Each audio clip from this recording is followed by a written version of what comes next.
You gotta give me one thing. I'm a scary judge of talent.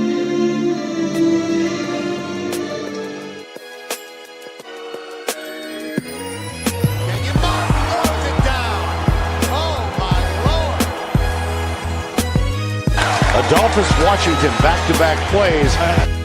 The Detroit Pistons select Luke Kennard from Duke University. Let's welcome back to Triple Double Podcast. Got another episode for you for this week. We've got TJ Peatross. TJ, what's up, man? Not much, brother. Thanks for having me. Thanks for coming on, man. TJ's second appearance. For those who don't remember, owner-operator of Neo Spotlight, NEOHIO, Spotlight.com, scouting service and website based out of Cleveland, Akron, Canton, the whole Northeast Ohio, which, depending on who you ask, is different parts of Ohio. But TJ does a great job. Yeah, don't ask Flair, man. But no, TJ does a great job covering that area. So TJ's on today. We want to start off as the high school season approaches, practice is underway. Want to start off with doing a series of regional high school previews. This podcast has never been about talking about the teams or the players at the high school level, more about scouting. But just for some fun, we're going to do a couple episodes. I'm going to do a Southwest one. We got TJ on the day, and we're going to do a Central Ohio one with Zach and Jason here soon. So TJ, let's just we're gonna get into it here, man. We'll talk about some Northeast Ohio basketball. Sound good? That sounds good. Good deal, man. Good deal. Well, I'm gonna start it off with you with this. Northeast Ohio Division I basketball, big shakeup this year. Akron St. Vincent St. Mary's, because of Ohio competitive balance, has moved up to Division I. I mean, are they the team to beat? Who are the Division I teams in Northeast Ohio that you're most interested to see? Yeah, I think probably the happiest people right now are all the guys on Yappy to see St. V go up to D1. I think that was something a lot of people expected the first time around with the competitive balance. But even though with their, it being their first year in Division I still think St. V has a really good chance, reaching Columbus again. But to me, I think everything runs through Lorraine right now. I think Lorraine was a team that just got really hot last year towards the second half of the year. They rattled off, two really big wins. They beat St. Ed, and then turned around and beat Toledo St. John's just a few days later. And I want to say I'd have to check, but I believe they played Moeller closer than anybody did throughout the entire tournament. Is that right? I watched all those tournament games, and I would definitely say yes. Because I think it might have been the closest game from what I remember. But they're led by got Devon Green getting a ton of low major, mid major stuff right now. Tavon Pierre-Lewis is a good inside presence for them. A kid who I think kind of went under the radar a little bit was he's going to be a junior. His name is Jordan Jackson. Also the team's starting quarterback. Really good scorer, strong kid, about 6'2". I think he'll be somebody who will kind of pop up on some radars this year. And the big thing for me, for Lorraine, they didn't lose a single player from last year's roster. And when I say that, I mean they literally did not lose one guy from last year's group. And I want to say at some points they only had like 8 guys on the bench. So for the run that they went on, only really going 6 or 7 deep, I think this kind of says a lot about the mental toughness over there. Is Fitzbits excited? Yeah, I'm sure he is. I don't know what would happen if Seth Wilson transferred to Lorraine. I think Fitzbits would probably lose his mind. Well, so we know, St. V is really good. We'll talk about some of their players here in a little bit. Lorraine is really good. Some of the other teams that stick out to me when I just look at on paper, you're more familiar with them than me, obviously. Garfield Heights has a lot of talent. Cleveland St. Edward has a lot of talent. Yeah, to me, the big three right now in Northeast Ohio in terms of Division I think you got Lorraine, St. Ed's, and St. V. As of right now, I'd probably put them roughly in that order. I think the next three out, I think you're looking at Garfield Heights. Shouldn't be a surprise there. I think Brush definitely has a chance to get over the hump, and then Solon as well. So to me, that would probably be my top 6 if I had to call it. But it'll be interesting, though. I think Northeast Ohio is, just like the rest of the state, is very, very much wide open. What about if I'm just looking at it on paper? I would think I believe their Division I team, Benedictine's got to be up there as well too. No, so Benedictine is actually they were Division I last year, and they got bumped down to Division II. Oh again, wow! So they're going to have a lot of talent at that level. Yeah, so they went right back down to Division II, as did Cleveland Central Catholic. So both. Okay, I'm not teams, surprised with Central Catholic. Yeah, those 2 teams, they just had a cup of coffee at D1 last year. They're back down to D2. So. Okay. Well, looking at it, then it's like Garfield Heights has a lot of talent. Eds, Lorraine, St. V, Brush is a team that might take that jump. Solon's defending state runners up. Any other teams in Division I that you think could make some noise that aren't being talked about? Like Shaker Heights, Cleveland Heights are usually in the mix. Anybody like that? I think Shaker Heights is going to be really young. I think Shaker's probably a year or 2 away. But I want to say they got the transfer Annabelle Lighty from Jones, who's one of the best sophomores in the state. Cleveland Heights will be interesting to watch because, if I'm not mistaken, they lost 10 seniors from last year's group. But then they brought in, Jalen Withers from North Carolina, who's probably the top player currently playing in, Ohio in terms of the OHSAA at least. We'll get into that in a little bit. They also brought in 2 kids from John Hay. So whenever you have a guy like Jalen Withers on the floor, who, obviously a high major prospect, I think with the area being a little bit down, I think that gives Cleveland Heights kind of a puncher's chance to win almost any game that they're in this year. Well, Shaker Heights, Cleveland Heights, Garfield Heights is another one. When you look at every city in Ohio, every city everywhere has those type of schools that they always have talent in the halls. Like down my way, it's Winton Woods, it's Withrow, it's Princeton. Year in and year out, they're going to find some guys. So I'm sure those teams, as the year goes on, they're going to have a couple guys that maybe aren't on your website right now, but probably will be eventually. Yeah, I try not to even look at races or think about rosters until well into September, so that way I know who's going to school where. Because up in Northeast Ohio, man, it's kind of wild west in terms of transfer, so you really never know. Yeah, it's gotten like that everywhere, man. So, let's talk about Division II, Division 2 through 4. It's hard to keep track of who's 2, who's 3, who's 4. I just got confused by Benedictine. I know on paper, Lutheran East loaded again. Several of the other private schools, who in the smaller division stands out? Yeah, to me, Division II is going to come down to 2 NCL rivals with Benedictine and Lake Catholic. Lake Catholic has 2 of the better 2020 prospects in the state with, Luca Eller and Lucas Frazier. Benedictine, obviously, led by Davin Ziegler, who's going to Bowling Green, Andy Barber going to Miami of Ohio. A kid who kind of played well in some moments last year, a kid named Deshaun Cobb, who's also a junior. So Benny's going to pretty much, tough nose, in your face, up-tempo basketball. And I'll be interested to see, how Lake Catholic deals with that, from a personnel standpoint. And Lake Catholic is very talented, like I said, with the 2 juniors. But it seemed like they weren't able to ever get over the hump last year. Lost a tough game to Gilmore Academy and Chad. Lost to Villanova St. Joe's in the district final last year. So it'll be interesting to see, but to me, those are probably the 2 clear cuts in Division II.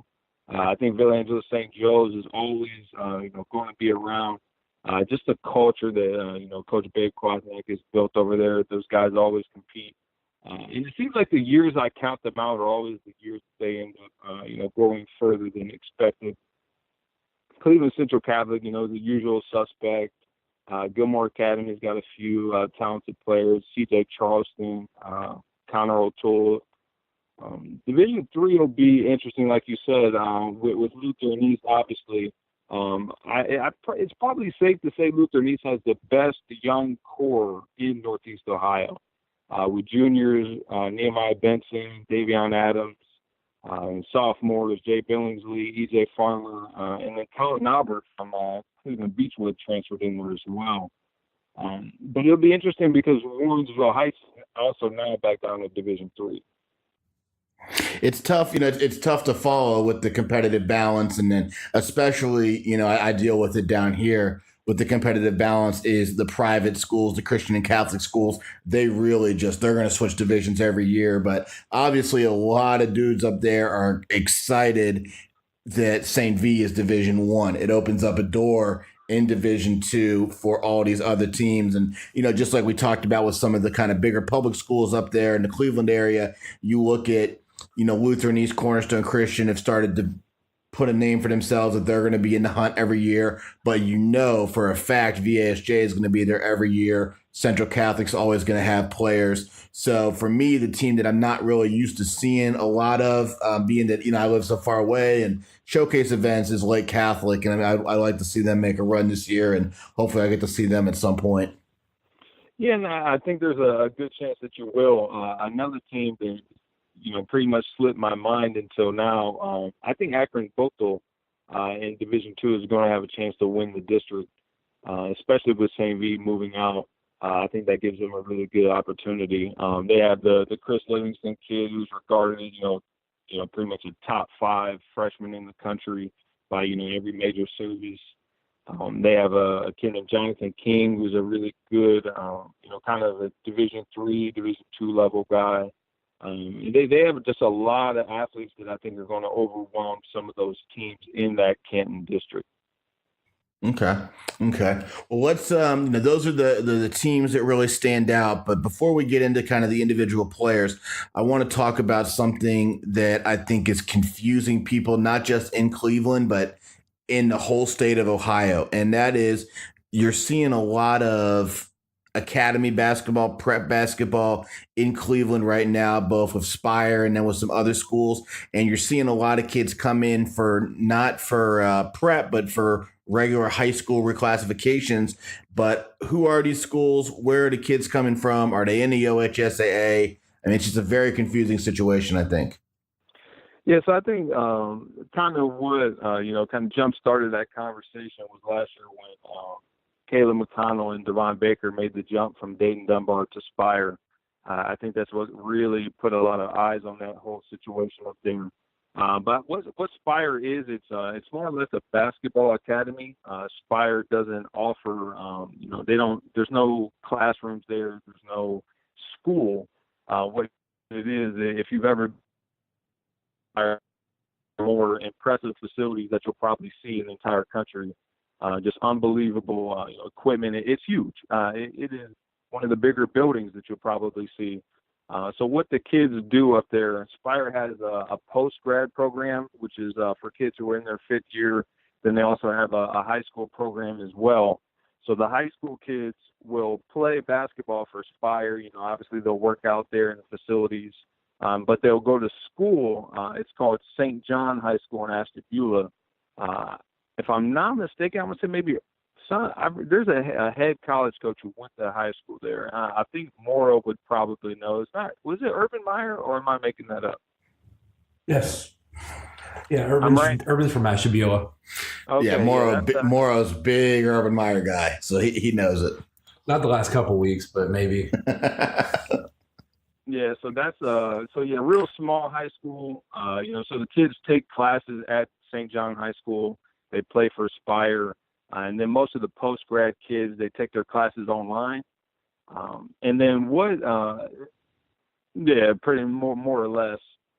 And then what's kind of caught a lot of people off guard is this ISA. It's called International Sports Academy. So a guy named Bobby Bossman, who was the director at Spire last year, as well as Dave Brisky, who was the head coach of the team, they launched their own program. It's called ISA. So what they do, these kids, they live on the campus of Andrews Osborne. Andrews Osborne Academy is it's a private boarding school. in Willoughby, it's not a part of the OHSAA. So what Andrews Osborne is doing is they're pretty much outsourcing ISA. So ISA kids, they go to school there, they play their games there, but they're their own completely separate program. So how it I guess it all kind of came about was one of the guys from the UPlay Canada, which is a Nike EYBL grassroots team. He was sending his kids, down to Hamilton Heights in Tennessee, sending kids here, sending kids there. And I guess these families from, the Toronto area wanted to, be able to watch the kids play. So the reason why ISA is in Willoughby is because Willoughby is only about a 3 to 4 hour drive from Toronto. So really just kind of, fell in their lap, and they landed some studs, arguably 3 of the better kids in the entire state. So with the under, the high school team at Spire, and then the kids at Andrew Osborne or ISA, whatever you want to call it, those teams are operating in Cleveland area, but neither of them are associated with the OHSAA, so they won't be in the state tournament. And then their primary schedule is, I assume, playing not local Cleveland teams, but prep teams, maybe even small college teams, etc. That is correct. Neither one of those teams are in the OHSAA tournament, but they do play a handful of OHSAA teams. Spire, I know, for example, plays Brush this year. They play Luther and East this year. They play St. Ed's this year. There may be 1 or 2 other local teams that I know they play for sure. But most of the time, Spire is a part of the grind session. And for those who aren't aware what the grind session is it's pretty much like AAU in the wintertime. These prep schools, they travel to different tournaments across the country, and they just take turns playing each other. So Spire is a part of that. ISA is not. So ISA is kind of just like an independent prep program right now. They're just, playing anybody and whoever they can. So it's definitely interesting how this huge influx of talent just came into Northeast Ohio, and just a matter of it's going to be right. It's going to be fun to watch. One thing I like is, back since my Rivals days, like 2012, I remember going to a prep event in Florida, and I don't even know if Spire had a high school team at this point. I'm sure they did, but Spire was much newer back then. And seeing their prep team, they had no kids from Ohio. They had no kids from the Midwest, I don't think. So, it's fun now and seeing them. They've got kids from the Midwest and a couple from Ohio, but it's kids from Michigan. It's nice to see them as they grow, have some kids who, we have some idea where they're coming from. And I know they're in flying to the hoop this year. It's going to be fun to follow. So moving along then, early season basketball. I know you're already got your schedule set. At the beginning of the season, what are some of the matchups that you're really excited for at the high school level? It's in as much as hunting and gathering I've been doing, trying to get these scrimmage schedules. I'm sure Flair and Morrow are probably annoyed with me by now. Just kind of constantly blowing those guys up, trying to get some scoop on the Central Ohio scrimmages. A few things early on. I do think the All Ohio shootout that very first weekend is definitely caught my eye as probably something I'll attend. Up in the Northeast Ohio area, you have the Great Lakes Classic, which has become a staple in Northeast Ohio. They get pretty much all the top, Cleveland teams. And I want to say it's a 3-day event. It's Friday, Saturday, Sunday. If you want to check that schedule out, I'm sure on Instagram you can just find them under Great Lakes Basketball. So those are a few things that jump out at me. Lakewood and St. Ed's are going to play each other again on that first Friday. Lakewood is a team I didn't mention earlier, but a team who I think can make some noise. They got moved over to the district with St. Ed's and St. Ignatius. So in the district where you could pretty much pencil in Ed's versus Ignatius in the district final, I think Lakewood being tossed in there definitely changes that up a little bit. They have 3 of the top Division II prospects, in Ohio. Tommy Sala going to Nova Southeastern, Tim Smith going to Cal PA, Zion Darby going to Fairmont State. So I think they're very long. I mean, those guys I just mentioned all 6'7", 6'6", 6'6".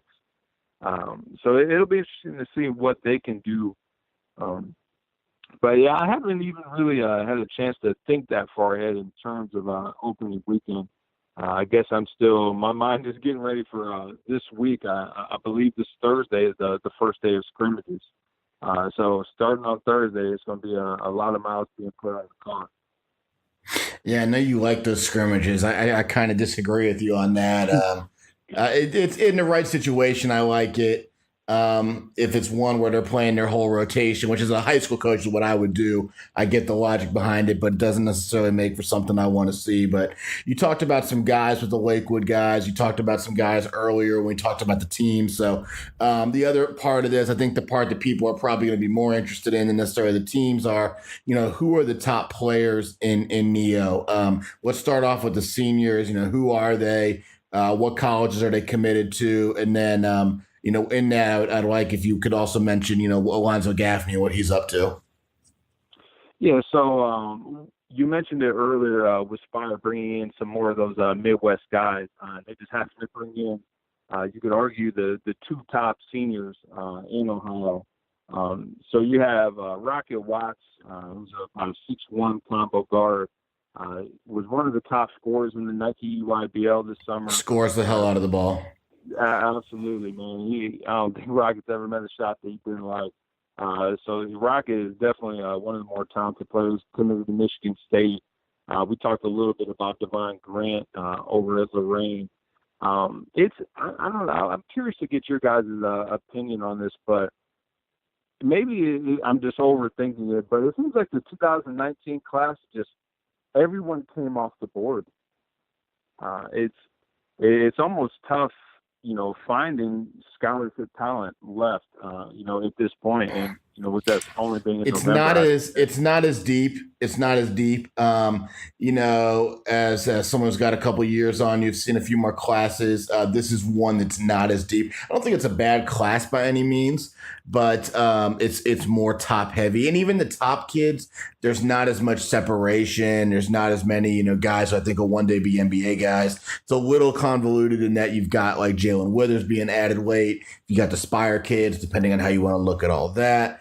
But some of the kids have come off early. Like, when I looked at the Cleveland, Akron, Canton area kids, I wrote down, Lonzo Gaffney, Ohio State, Jalen Withers, Louisville, London McDay, Ohio U, Evan Bainbridge, Kent State, Devon Grant, still available, Brandon Rush, Fairleigh Dickinson, Davin Ziegler, Bowling Green, Andre Harris, Wright State, Bryson Waller still available. You guys still in that area, you guys have a lot of talent in that senior class. Yeah, absolutely. I think you pretty much hit the nail on the head with some of those guards. Between Devon Grant, Andre Harris, Brandon Rush, Davin Ziegler. And the thing about those guys that I just mentioned, they're all very different from one another. And I think you said it perfectly, where no one has really put themselves above anyone else. But they're, in that same grouping, so to speak. I was happy to see those kids. I was happy to see those kids at 17U do it. Like at 17U, the TMBA kids, Rush from Warrensville Heights and Ziegler from Benedictine, they get off the board of Division Ones. They kind of make their name at 17U ball. Andre Harris, is easy to forget about in Ohio because he played with the Pittsburgh AAU team, but he's going to the right level. I think he can really make some guys. He can really kind of do some things off the dribble. He's very fluid. And then, I really like Grant. I think Devon Grant's just a tough kid, and you can kind of overthink him at the mid-major level, but he's just a kid that can score the ball, and he's going to get you some wins. Absolutely. And I think a kid who really impressed me this summer was Brandon Rush. I had an opportunity to watch him a few times, specifically against a game that jumps out to me. I watched him against Indy Heat. I want to say, where was I? I think I was in Fort Wayne. Isn't it amazing how just some of the places you just get so confused on where you were at? But yeah, I watched him at Fort Wayne against Indy Heat. And he dropped, I think he had like 29 points, just going against, mid-major, high-major prospects. So I think Brandon is really made leaps and bounds in terms of his athleticism. I think his competitiveness, and he's just a flat out can just score the ball, gets a shot whenever he wants to. I think Fairleigh Dickinson honestly got a steal. And I was surprised, that I know there's a few of the MAC schools flirted with him a little bit late. But to be honest, I was a bit shocked that his recruitment didn't pick up the way I expected it to towards the end of July. Yeah, I think Fairleigh Dickinson got a good one. And then I kind of cut you off there about London McDay, but I think him, St. Vincent Mary's kid going to Ohio U, is one of the best early commitments in the MAC, maybe even the best early commitment in the MAC. I think he does a lot of things well. He's not the sexiest prospect in terms of being a big-time athlete or a shot maker, but he does so many things well on the basketball court. And he's a kid, being a St. V kid where he's won a lot of big high school games, he'll play at Ohio U probably early in his career. And then the other kid, Evan Bainbridge, maybe you'll have a year to get stronger, to keep adjusting physically, kind of a late bloomer, but Kent State's getting a kid with a lot of talent, size, shooting ability, and mobile for his size. Those two kids really stand out to me as good pickups. It's easy to talk about Alonzo Gaffney. He's obviously the most talented going to Ohio State, but those two Neo kids are, in my opinion, Bainbridge and McDay. They're going to be good college basketball players. Absolutely. And I would say I jumped on the London McDay bandwagon pretty early. To me, I'm just drawn to kids who just know how to play. A guy who passes it and cuts hard, a guy who crashes the offensive glass every time. A guy who's going to pick you up full court, a guy who knows when to dribble, knows when to shoot it, and knows when to pass it the ball. Like you said, he doesn't, jump out at you with, one particular thing that he does well, but he's got such a layered game. I think he's just a kid you can put him out there. You don't know, is he a wing, is he a three, or he's kind of undersized at about 6'2". But I think at that point, it doesn't even matter. I think the kid's just going to find a way to be productive and get it done. Well, if you go down a class, current juniors, 2020, very much like 2019, very top heavy. It's a class that I think college coaches maybe aren't quite as excited about top to bottom. There are some good players. I think Neo has a good share of those good players. John Hughey, Grant Huffman, maybe Devontae Blanton, probably the most well-known guys. And what are your thoughts on those guys? And then I know you're really, really big on Garvin Clark. Yeah, Garvin Clark, to me, is I don't know if I would still call him under the radar a little bit. The fact that he wasn't full-time with a shoe circuit program this year. Well, the fact that he, not that Euclid's not a good high school program, but just, right. A lot of the kids are at Garfield Heights or something like that. So him being at Euclid, maybe statewide, in your area he's not, but maybe statewide, I would say he probably is a little under the radar. Guys down here in Cincinnati probably don't know him like they normally would, one of the best players in the class. Yeah, and one thing that I've started to realize is during the high school season, if I'm a high school coach, I'm putting my team in as many of these events as I can. And you do see a lot of teams taking advantage of those. Your Cleveland Heights seems like they play in everything. Brush, Garfield, they get around. I think that's huge, and especially in terms of the way kids get recruited nowadays, because these college coaches, they're not going to watch just one high school game. It's very rare that you see that. And if they are, 90% of the time it's to go watch a kid that's already committed to them. I understand. Absolutely. Absolutely. Real quick, who are some of those other juniors, Hughey, Huffman, Blanton, who are, we talked about Frazier and Eller earlier, but, talk about Hughey, Huffman, and Blanton, and maybe all the Eds kids. Yeah, so the Eds kids, with Monterey Foster, Grant Huffman, Devontae Blanton, those three have been in the varsity rotation from day one, and it kind of, shifted the paradigm a little bit, as saying that it's usually freshmen don't, sniff the varsity floor. But the fact that those three were able to get in early and get in often just goes to, show how talented they are. I think this summer was kind of an eye-opener for them a little bit. I think all three of them were very, very good at a young age, and I think this is going to be a season of separation for them. I think they're going to, they lost a few seniors, Eds did last year, so those guys are going to, their numbers going to get called. So it's going to be interesting to see how Eds does A couple of the kids over the one kid we haven't mentioned yet at ISA, a kid who I really like. His name is Keon Ambrose. He's a 6'6", kind of like that new age hybrid forward that you see. Really fluid athlete, but the thing that jumps out to me is just kind of his intangibles. I went up to watch their open gym a couple times, and the kid just doesn't stop talking. That's a huge thing for me with these young guys. It blows my mind, how much they tweet and how much they text and how much they're on Snapchat. But when they're on the basketball floor, no one wants to say a word. This kid, I was just really impressed by his motor, how he took, every drill. And this is one of the kids from the greater Toronto area who's now down here in the Willoughby. He just recently picked up an offer from Dayton. He's got offers from Florida, Tulsa, Tulane, and Howard. So he's a kid to keep an eye on. And they'll be actually playing a few games in the area as well. You mentioned John Hughley. I like John a lot. I think he's a kid who's made leaps and bounds, especially with his body.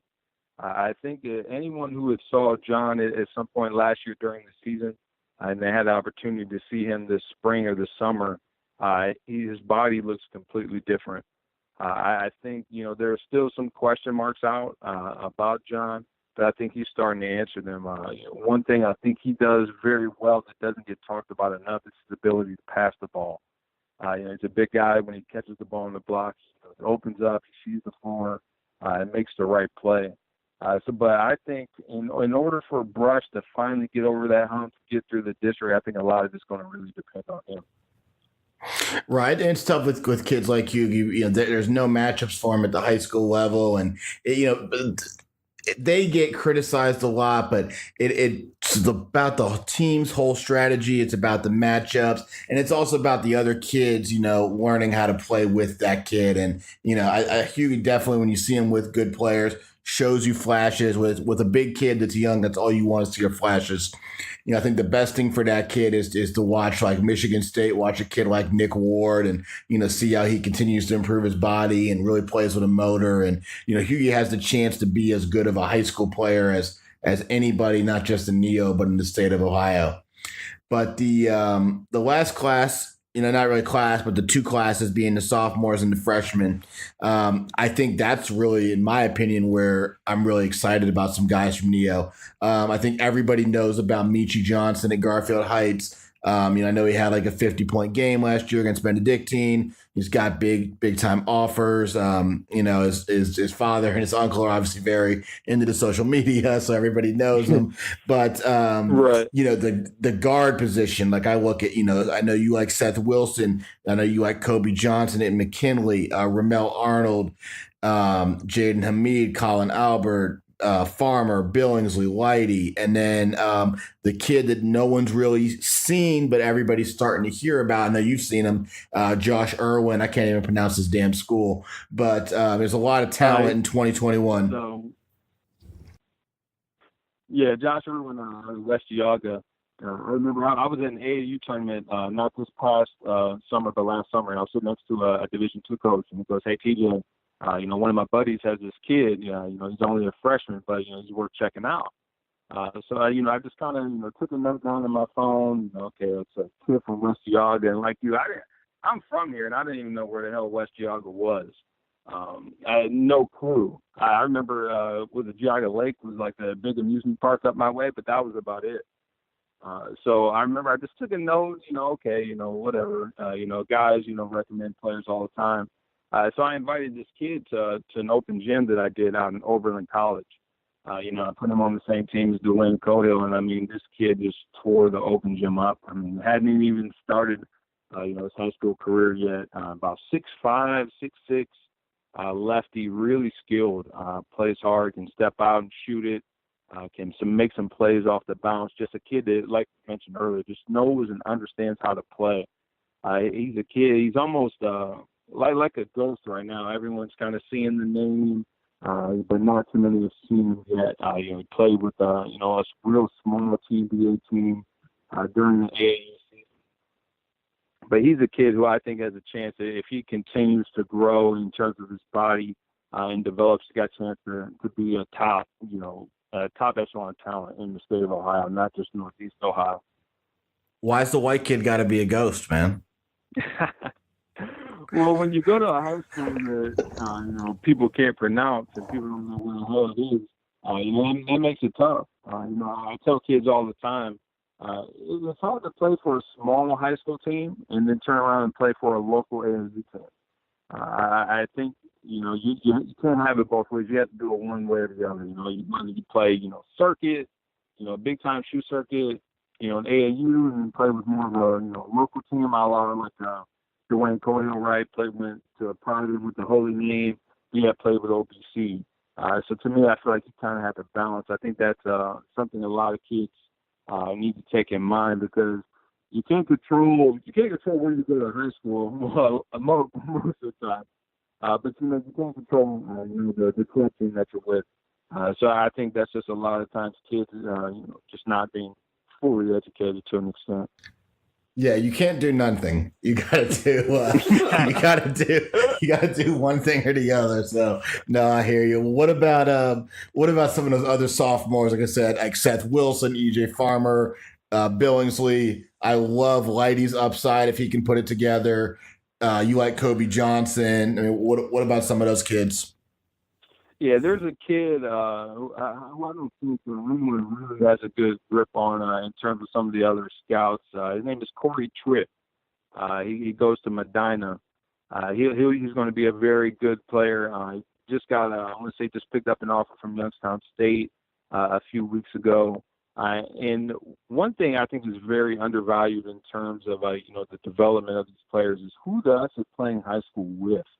And I think Corey, has the chance to play under Coach Chris Hassinger, to me, one of the best coaches in the state of Ohio.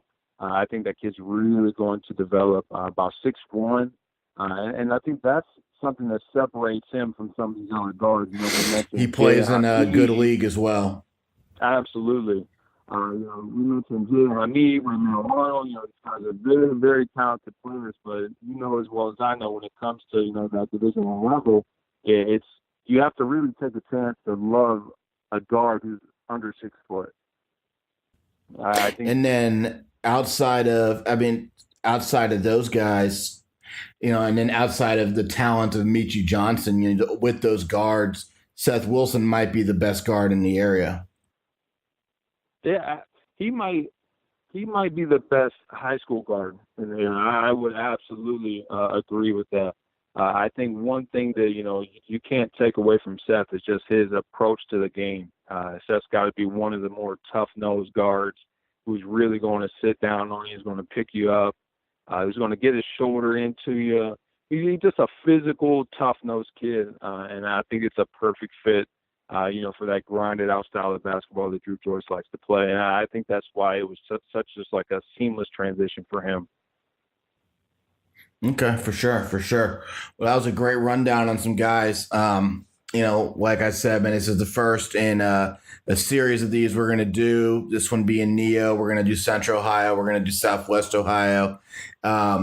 Great information. Definitely learned a lot about the teams as well as the players to watch for in Neo. It's great to look at not just Division I, but look at all the classes. It's great to look at all the classes of high school kids from senior to freshmen. And, don't forget some of these websites are telling you, man, there's 1,000 kids in the state that you got to be able to watch. So, you got to stay up on that, man. And you certainly are doing your part to do that. And I appreciate that about you.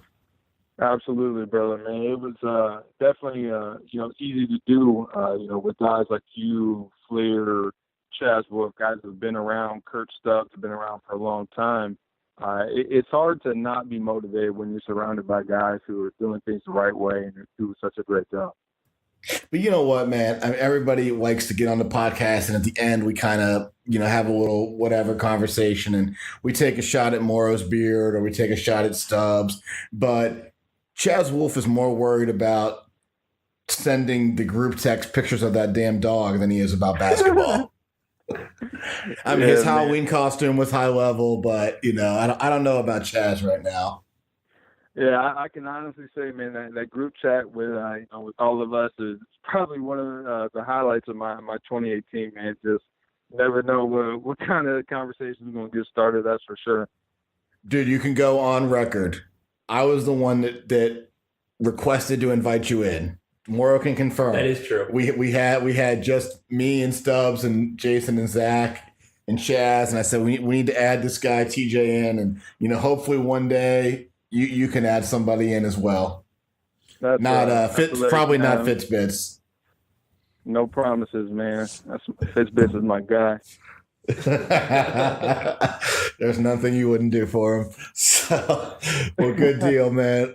Well, that was TJ Peatross. Again, if you're outside of the Neo area and you're interested in finding out more, you can visit neohiospotlight.com, and you can follow TJ on Twitter as well. Thanks again, guys. You listen to the Triple Double Podcast.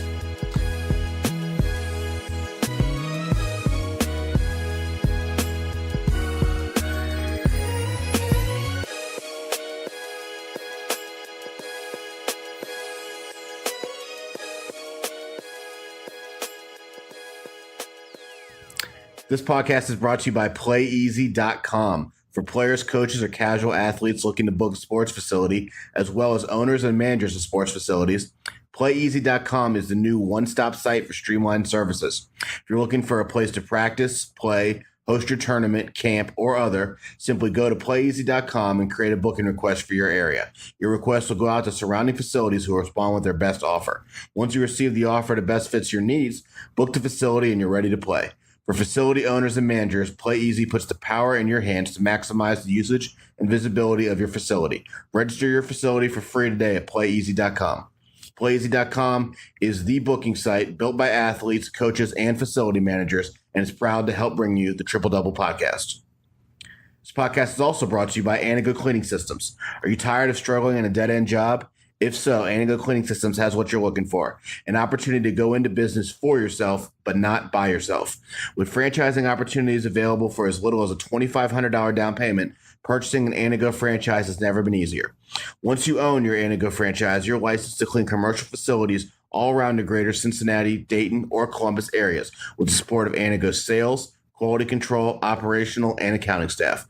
Call 513-332-0033 today for your opportunity to be your own boss and grow your own commercial cleaning company under the guidance of Anago's proven and successful system. Again, call 513-332-0033 to learn more. With Anago, your future starts today.